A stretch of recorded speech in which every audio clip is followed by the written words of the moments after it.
Assalamualaikum warahmatullahi wabarakatuh. Alhamdulillah, pada kesempatan kali ini saya ingin berbagi perihal alam. Mau diapain sih dengan alam? Alam bagi keluarga kami itu memiliki peran yang sangat penting dalam proses pendidikan karakter anak-anak kami. Mengapa alam berkaitan erat dengan proses terbentuknya karakter dari putra-putri kami? Alam mengajarkan keteraturan, alam mengajarkan kedamaian, alam mengajarkan penerimaan yang sempurna. Juga alam mengajarkan kepada kita semua untuk berbagi. Dia melayani tanpa mengharap kembali. Seperti itu kira-kira. Kemudian bagaimana proses alam itu membentuk karakter putra-putri kami? Begini, dalam seminggu kami memiliki jadwal tetap, memiliki 4 hari. 1 hari bersama kelompok homeschooling kami setiap Sabtu di Puspiptek. Kemudian 3 hari berikutnya saya dan ketiga anak saya memiliki jadwal. Yang penting saya pergi ke suatu taman misalnya. Taman apa saja yang ada yang memiliki fasilitas umum seperti jungkat-jungkit, kemudian perosotan, kemudian ayunan. Jadi anak saya biarkan untuk menikmati fasilitas umum itu semua.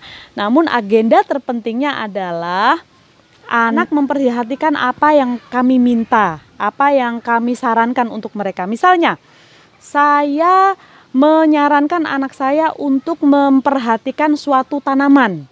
Dia memperhatikan betul bagaimana batangnya, bagaimana tangkai daunnya, kemudian bagaimana bentuk helai daunnya, dan sebagainya. Lalu, pengamatan tersebut dituangkan ke dalam gambar.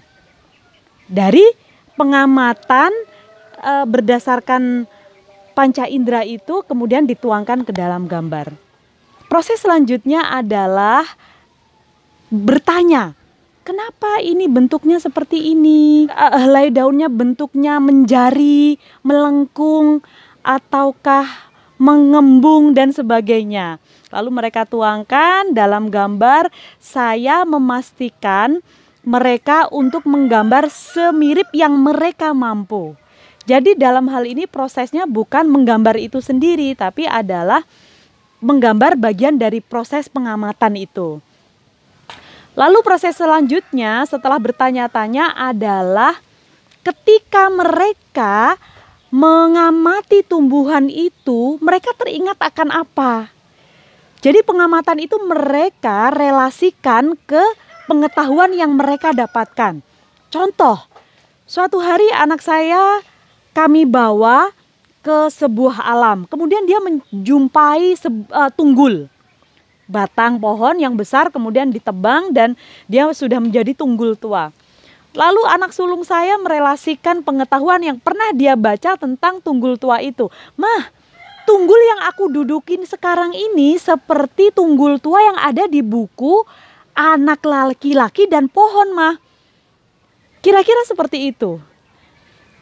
Kenapa kami mengusahakan itu semua, bahkan berepot-repot ria gitu. Yang akan dibentuk adalah 2 hal. Yang pertama, kebiasaan memperhatikan. Dari awal saya sudah memberitahu mereka, mohon perhatikan dengan kelima indramu, kemudian tuangkan itu dalam gambarmu semirip yang kamu mampu. Begitu kira-kira. Kemudian dalam proses pengamatan panca indera kepada gambar itu, ada lagi yang mau dibentuk. Apa itu? Kebiasaan mengeksekusi, kebiasaan bekerja dengan sempurna. Jadi diamati kemudian digambarkan. Memang awal mula kami mengalami kendala.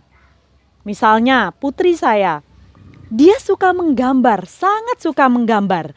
Namun dia tidak suka ke alam. banyak sekali keluhannya, panas karena ada paparan sinar matahari, kemudian banyak nyamuk dan segala macam keluhan yang dia sampaikan ke saya. Tapi dengan kebiasaan datang ke alam seminggu 4 kali, maka keluhan-keluhan itu bisa saya siasati dengan baik. Lalu putra saya, sulung saya suka sekali ke alam, namun dia tidak suka menggambar. Menemui kendala lagi saya dalam agenda untuk ke alam tersebut.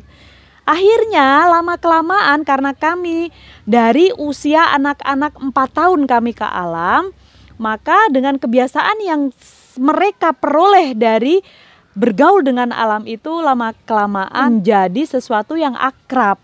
Hal penting lainnya adalah kebiasaan patuh.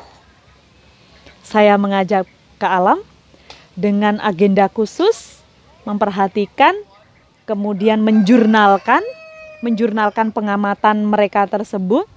Itu tanpa ada rasa kepatuhan dari anak, semua itu tidak akan pernah terjadi, tidak akan pernah terlaksana dengan baik. Begitu kira-kira yang bisa kami bagi terkait dengan aktivitas ke alam ini. Terima kasih kesempatannya. Assalamualaikum warahmatullahi wabarakatuh.